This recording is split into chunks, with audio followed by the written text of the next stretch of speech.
코스모스 챕터 13 누가 우리 지구를 대변해 줄까? 이 자리에서 억급의 세월을 돌아보아 우리의 자라온 모습을 살펴봅시다. 사리와 조금 사이에서 살아남으려던 처절한 발버둥이 보이지 않습니까? 살아남으려고 이 모양에서 저 모양으로의 변신에 혼신의 노력을 쏟지 않았습니까? 한 번은 이런 종류의 힘에 의지하다가 다음번에는 저런 종류의 힘에 의지하며 살아왔습니다. 처음에는 겨우 기어다니던 존재가 어느 날 자신 있게 땅을 밟고 서더니만 그 다음에는 공기의 세상을 지배하려고 여러 세대 동안 허덕여 왔습니다. 그런가 하면 바다 저 깊은 속을 탐사하고 그 속에서 살아보려고도 했습니다.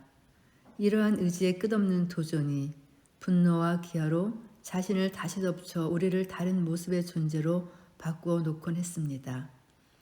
자신이 지배할 수 있는 영역을 넓히고 자신의 됨됨이를 더욱 가다듬어 변하는 환경에 재빨리 대응할 수 있는 예리함을 갈고 닦았습니다. 추구하는 것의 정체를 스스로 파악하지도 못하면서 끝없이 추구하여 오늘의 우리 모습에 가까이 올 수 있었습니다. 결국 그 의지는 머리와 심장을 관통하는 위대한 맥동으로 살아남았습니다. 어떻습니까? 이 연급의 과거는 시작의 시작일 뿐이지 않습니까? 여태껏 그래왔습니다. 그래서 오늘날 나타난 그 무엇은 그저 여명의 그림자일 뿐입니다. 인류가 이룩한 모든 것은 진정한 깨달음을 얻기 직전에 꾼 한낱 꿈에 불과합니다. 면면이 이어지는 유산과 혈통 속에서 위대한 정신이 태어났습니다. 그 정신은 스스로를 객관적으로 볼 줄 알아 자신의 미미함을 인식할 수 있었고 그래서 더 나은 미래를 희망할 줄도 알게 되었습니다. 그날은 올 것입니다. 하루하루의 끝없는 반복을 통해 그날은 우리에게 오고야 말 것입니다. 우리의 생각과 육체 안에 가능성으로만 숨어있던 그 무엇이 자신의 참모습을 언젠가 드러내어 지구를 발받침으로 삼아 훌쩍 밟고 일어서서 큰 소리로 웃으며 저 별들에게 우리의 손을 내밀 날이 정녕 우리에게 오고야 말 것입니다. 이 글은 1902년 네이처의 미래의 발견이란 제목으로 실렸던 글입니다. 글쓴이는 H.G. 웰스라고 표현되어 있네요. 이 짧은 한 단락의 글이 챕터 13의 시작글 처음에 실려 있습니다. 거의 80년 전의 글인데 지금의 칼 세이건 박사의 마음과 똑같았던 것 같아요. 그러면 본문 내용 소개해 드리겠습니다. 코스모스의 발견은 바로 어제 일어난 사건이다. 지난 100만 년 동안 우리는 지구 이외에 또 다른 세상이 있을 수 없다고 확신해 왔다.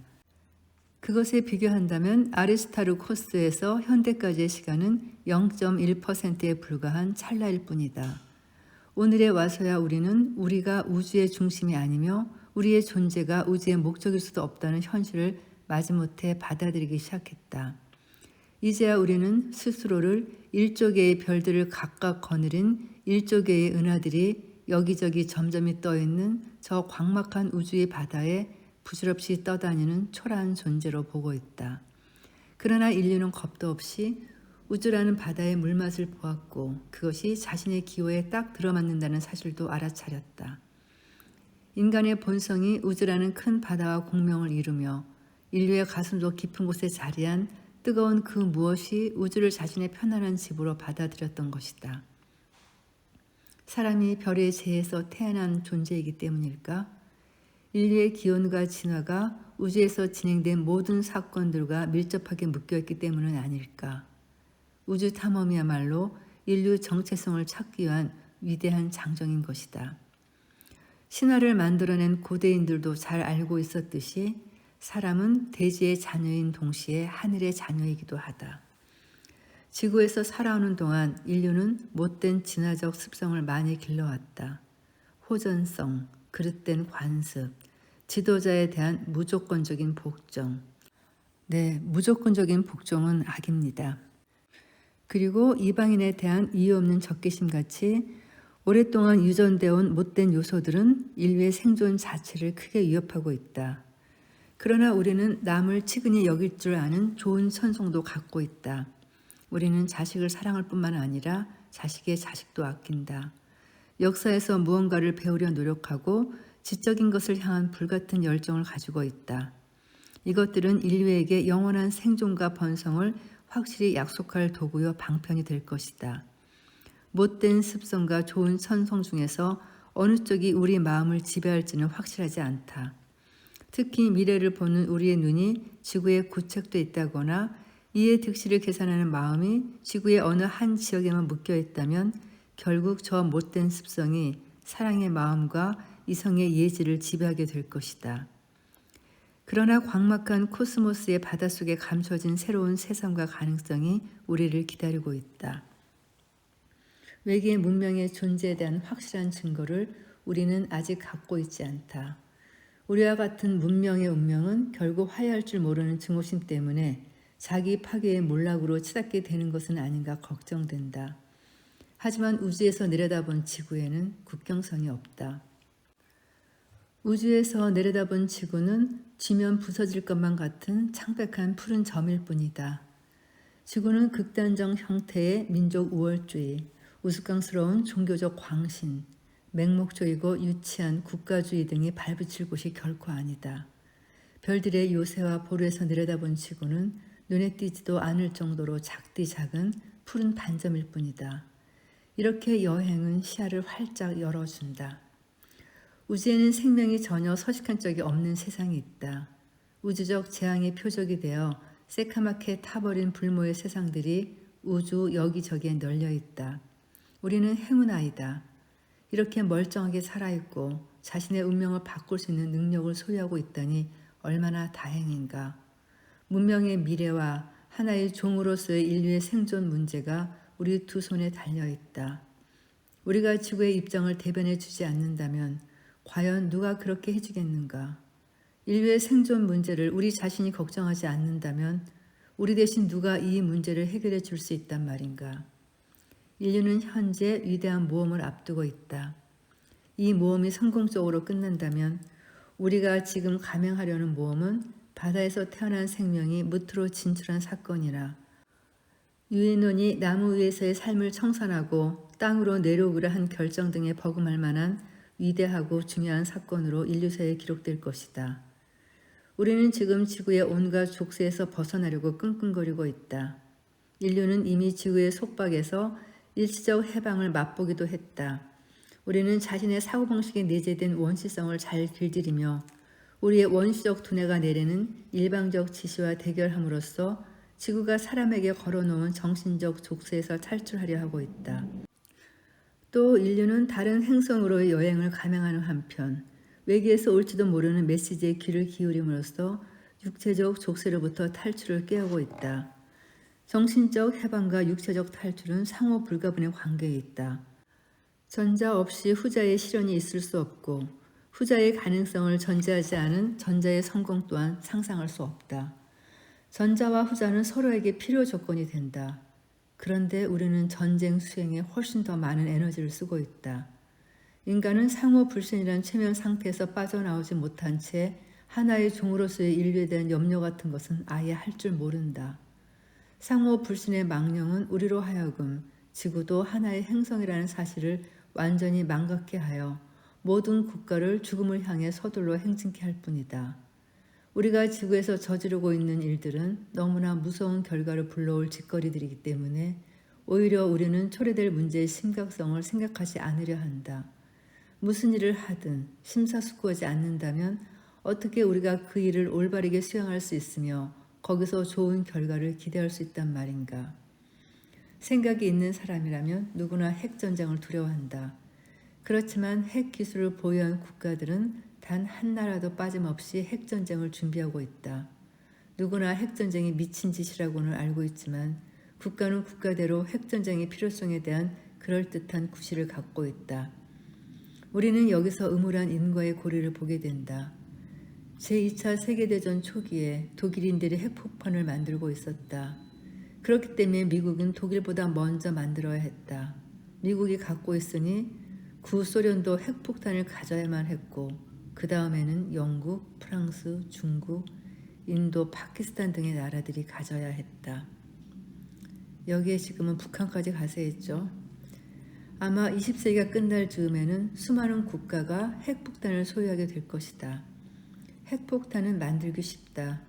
핵분열 물질은 원자로에서 쉽게 훔칠 수 있다. 그리고 이제 핵폭탄 제조 기술은 거의 간해공업의 범주에 들었다. 제2차 세계대전에서는 블록버스터라고 불리는 초대형 고성능 폭탄들이 위력을 발휘했다. TNT 폭약 20톤으로 만들어진 초대형 고성능 폭탄 하나가 대도시의 구역 하나를 완전히 파괴할 수 있는 위력을 가졌다. 제2차 세계대전 중에 모든 도시에 투하된 폭탄의 총량이 TNT 200만 톤, 즉 2메가톤이었다고 한다.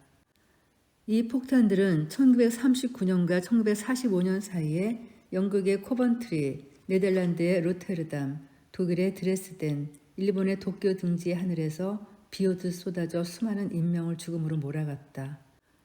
이 메가톤이 되려면 초대형 고성능 폭탄이 10만 개는 있어야 한다. 그러나 이 메가톤은 20세기 후반에 개발된 수소폭탄 하나의 에너지에 지나지 않는다. 그리고 오늘날 지구에는 수만 개의 핵폭탄이 있고 이것들이 우리의 생명을 위협하고 있다. 1990년대에는 미국과 구소련의 전략 핵미사일과 핵폭탄 15,000여 개가 상대방의 표적을 항시 겨냥하고 있게 될 것이다. 핵탄두와 핵탄두의 대치. 그러므로 이 행성의 그 어느 곳에도 안전지대는 없다. 이 요술 램프들은 누군가가 비비기만을 기다리고 있는 죽음의 요괴들이다.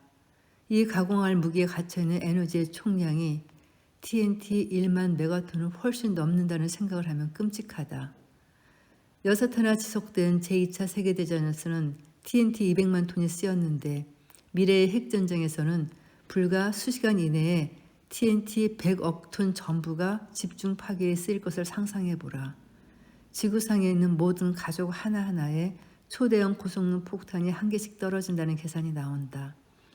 한나절 동안 제2차 세계대전을 1초에 한 번씩 겪어야 한다니. 핵폭탄이 폭발하면서 생기는 충격파는 투하 지점에서 수킬로미터 밖에 있는 철근 콘크리트 건물을 한순간에 뭉개버린다.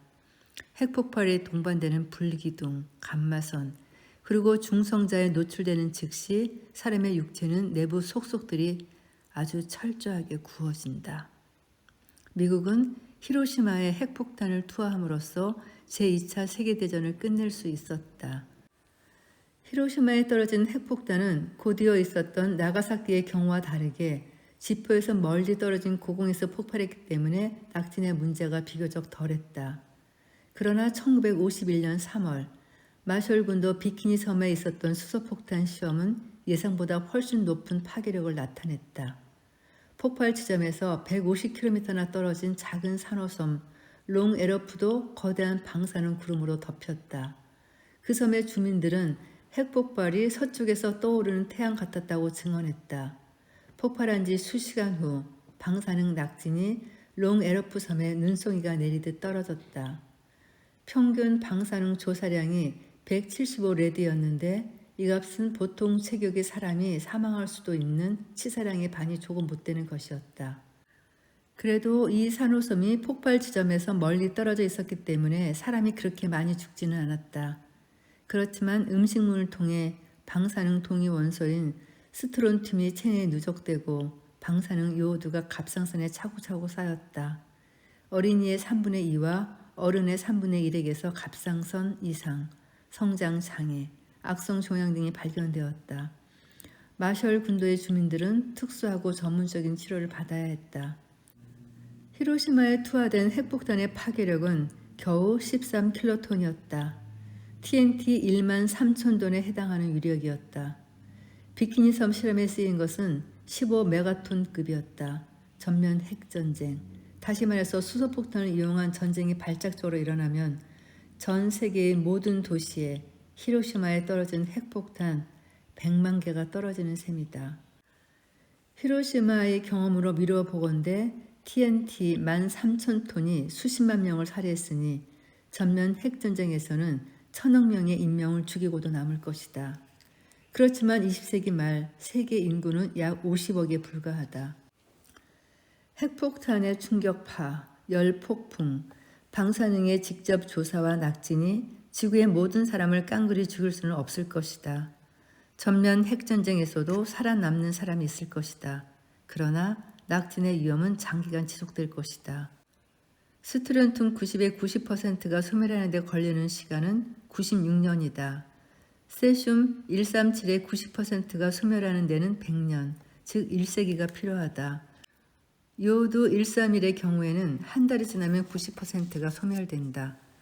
핵 공격에서 비록 몇몇 사람이 살아남았다고 하더라도 그들은 쉽게 밖으로 드러나지는 않는 묘한 변화를 경험하게 될 것이다.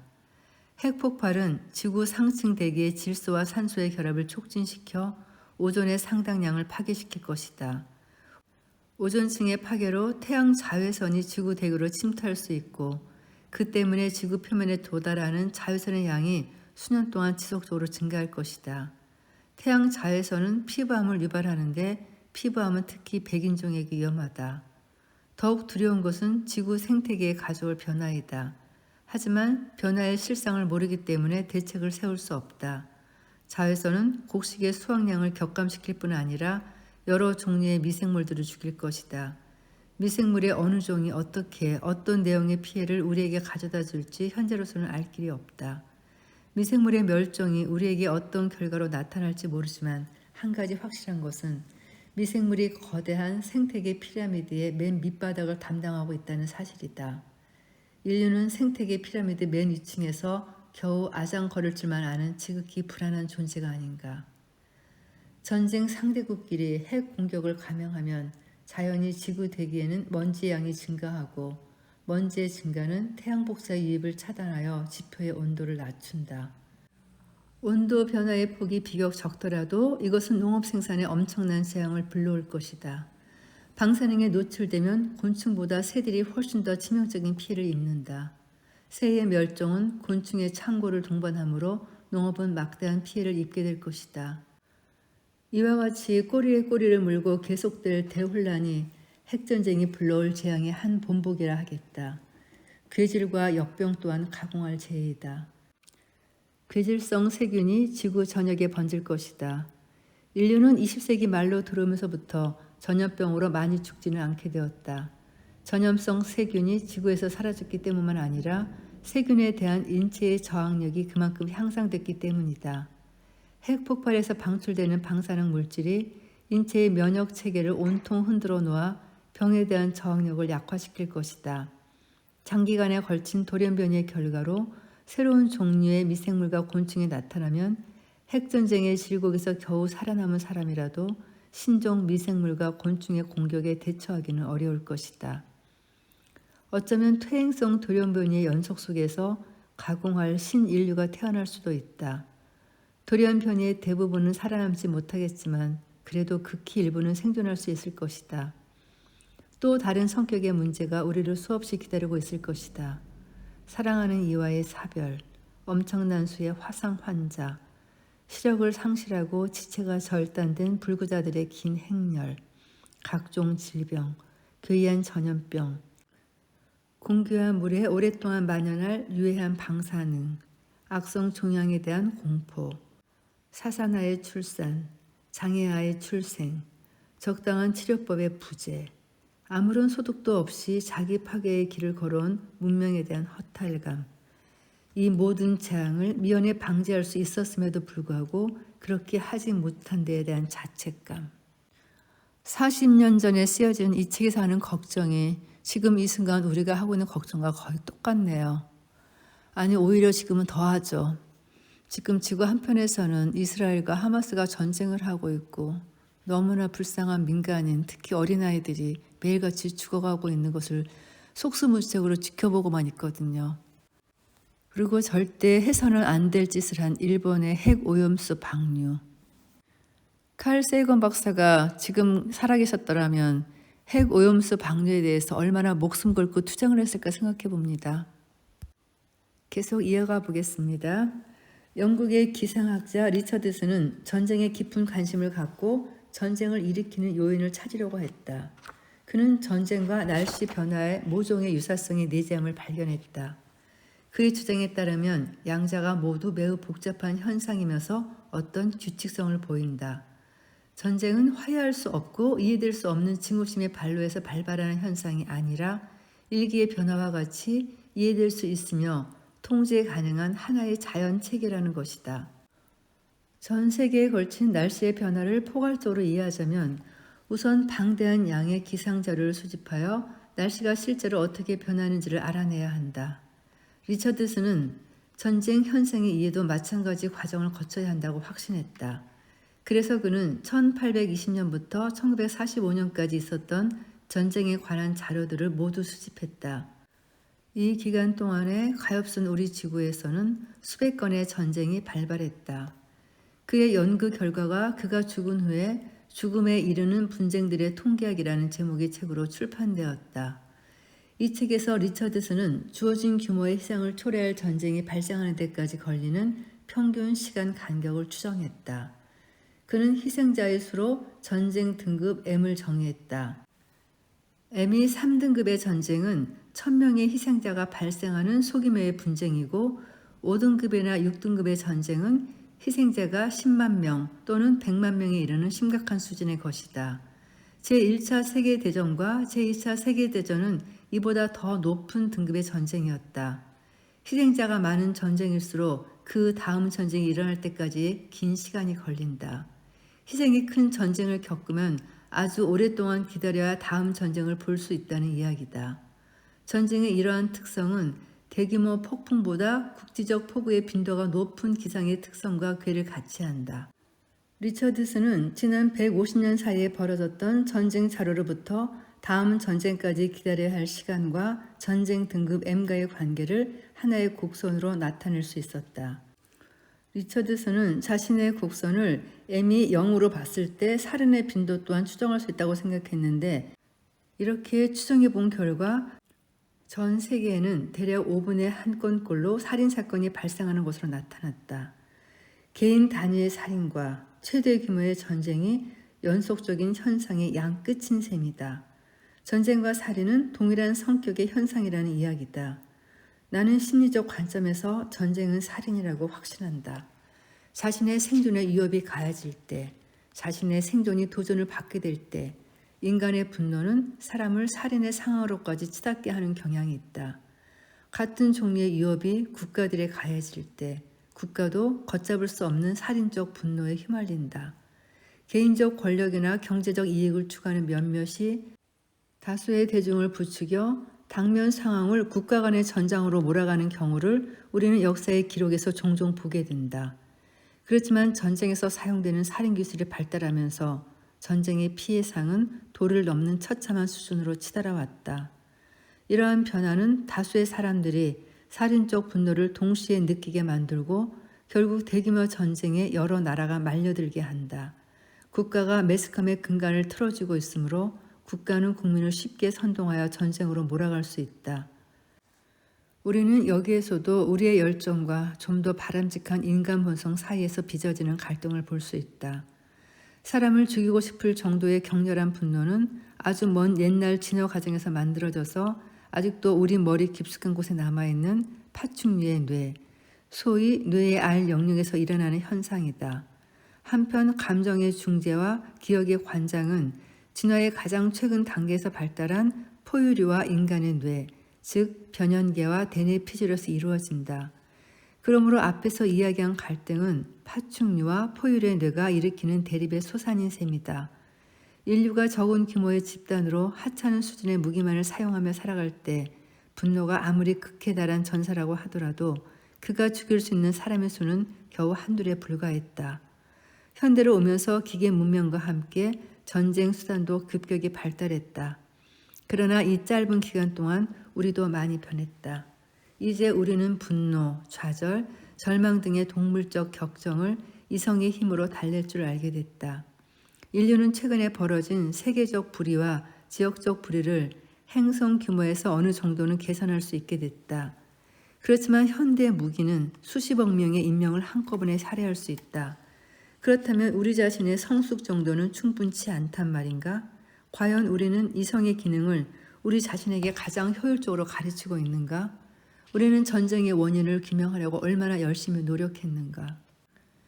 핵무기를 통한 전쟁 억지력이라는 아이디어는 전적으로 우리의 비인간적 조상의 행동 양식에 근거한 것이다. 현대 정치가 중 한 사람인 헨리 키신저는 이렇게 쓴 적이 있다. 핵 억지력의 실현 여부는 무엇보다 심리학적 판단 기준에 달려있다. 핵 사용 억지의 목적에서 볼 때 협박성 공갈을 신중하게 받아들이게 하는 편이 심각한 위협을 허풍으로 오판하게 하는 것보다 훨씬 효과적일 수 있다. 그러나 공갈 협박을 완벽하게 구사하여 상대방을 속이려면 절묘하게 과장할 줄 알아야 한다. 그런데 과장에는 필연적으로 중대한 위험 요소가 도사리고 있다. 한 사람이 비이성적 행태로 일단 협박하기 시작하면 그 사람은 이러한 방식에 너무 익숙해져서 협박의 허세를 허세로 묶어두지 못하고 언젠가 결국 자기도 모르는 사이에 그 협박을 실행으로 옮기는 우를 범하게 된다. 자신이 부리는 허세를 상대방으로 하여금 허풍이 아니라 실제라고 믿게 하려다가 결국 넘지 말아야 할 선까지 넘어버리는 경우가 생기고 만다. 협박은 실행으로 옮겨질 위험을 반드시 동반한다. 그리고 핵전쟁은 극소수의 사람들이 결정할 수 있는 전쟁이라고 하거든요. 지구 전역에 걸쳐 공포의 균형을 유지함으로써 핵전쟁을 억제하는 정책을 처음 시도한 나라는 아메리카 합중국과 구소비에트 사회주의 공화국 연방이었다. 즉 미국과 소련이었죠. 양측은 이 정책의 성공을 위하여 결국 인류 전체를 볼모로 잡았다. 양국은 상대 진영이 취할 수 있는 행동 양식의 경계를 정했다. 어느 한쪽이 정해진 선을 넘는 행동을 하면 핵전장에 즉각 돌입하게 됨을 양측 모두 잘 알고 있었다. 그러나 그 경계의 정의는 때에 따라 변하기 마련이다. 따라서 새로운 경계선을 서로에게 확실히 해둘 필요가 끊임없이 발생한다. 그러므로 각 진영은 군사적 우위에 서야 한다는 강한 유혹을 받게 된다. 그러나 그 유혹의 실현은 항시 상대방이 심각하게 경계할 수준을 넘지 않는 범위에서만 가능할 뿐이다. 그러므로 쌍방은 상대의 인내 한계선을 계속 타진해야 한다. 예를 들어 핵폭격기의 북극 통과 비행, 쿠바 미사일 위기, 대인공 위성 무기의 실험, 베트남 전쟁, 아프가니스탄 전쟁 등이 그 길고도 슬픈 타진 목록의 일부이다. 전 지구적 공포의 균형은 유지되기 힘든 아주 미묘하고 불안정한 평형이다. 미묘한 균형을 깨지 않기 위하여 쌍방은 범하지 말아야 할 실수를 반드시 피해가야 한다. 그 어떤 일도 삐끗 어긋나면 안 된다. 무엇보다 인간의 파충육적 열정이 적정 수준 이하로 제어되어야 한다. 이제 다시 리처드슨의 생각으로 돌아가 보자. 10만 명의 인명피해가 예상되는 5등급의 전쟁이 일어날 평균 시간 간격은 10년이 채 안 된다. 1만 명 규모의 살상은 대략 1년에 한 번꼴로 일어난다. 대략 5천만 명이 죽은 제2차 세계대전의 전쟁 등급은 7.7이었다. 이 M의 등급이 9까지 올라가면 10억 명의 인구를 죽일 수 있다. 9.7이면 45억 명의 인구를 한꺼번에 죽일 수 있다. 그렇다면 우리는 언제쯤 최후 심판의 날을 맞이하게 될 것인가? 리처드스 곡선을 미래로 간단히 외습해보면 대략 30세기쯤에 가서 두 선이 서로 만나게 된다. 최후 심판의 날이 다행스럽게도 아주 가까운 미래에는 당장 닥쳐오지 않을 것이다. 그런데 이곳이 40년 전의 예측이거든요. 현재의 상황을 고려해서 리처드슨이 다시 곡선을 그린다면 최후의 심판이 더 빨리 앞당겨지지는 않을까요? 외계에서 우주인들이 지구를 방문한다면 우리는 현재 지구 곳곳에서 진행 중인 군비 경쟁의 당위성을 그들에게 어떻게 설명할 수 있을까? 그들은 감정에 치우친 판단을 하지 않을 공평한 관찰자일 가능성이 높다. 그렇기 때문에 그들을 설득해야 하는 우리의 고민이 크게 마련이다. 최근에 한창 개발 중인 살인 위성, 입자 빗무기, 중성자 폭탄, 레이저 병기, 순항 미사일 등의 필요성을 그들에게 어떻게 설명한다는 말인가? 대륙간 탄도 미사일 하나를 수백 개의 가짜들과 함께 배치한다면 적의 공격으로부터 진짜를 쉽게 보호할 수 있을 것이다. 진짜 하나를 숨기기 위하여 수백 개의 가짜를 배치하는데 웬만한 나라 크기의 땅이 필요하다. 이렇게 넓은 국토를 미사일을 숨기기 위해 묶어두자는 제안을 우리가 외계에서 온 관찰자들에게 설득할 묘안은 무엇일까? 어떻게 각각의 표적을 향해 배치된 수만 개의 핵탄두가 우리의 생존 가능성을 크게 높일 수 있다고 주장할 수 있겠는가? 인류에게 주어진 행성 지구를 보호해야 할 임무는 어떻게 된단 말인가? 핵을 보유한 초강대국들이 떠들어대는 그들의 뻔한 주장을 우리는 귀가 아프게 들어왔다. 나라마다 자기 나라를 위한다고 주장하는 인물이 누구인지 우리는 잘 알고 있다. 그러나 슬프게도 인류 전체를 위하여 외쳐댈 사람은 지구 어디에서도 찾아볼 수 없다. 과연 누가 우리 지구의 편이란 말인가? 핵무기의 위험성에 대한 내용으로 일단락을 마치고요. 다음 시간에 계속 이어가겠습니다. 감사합니다.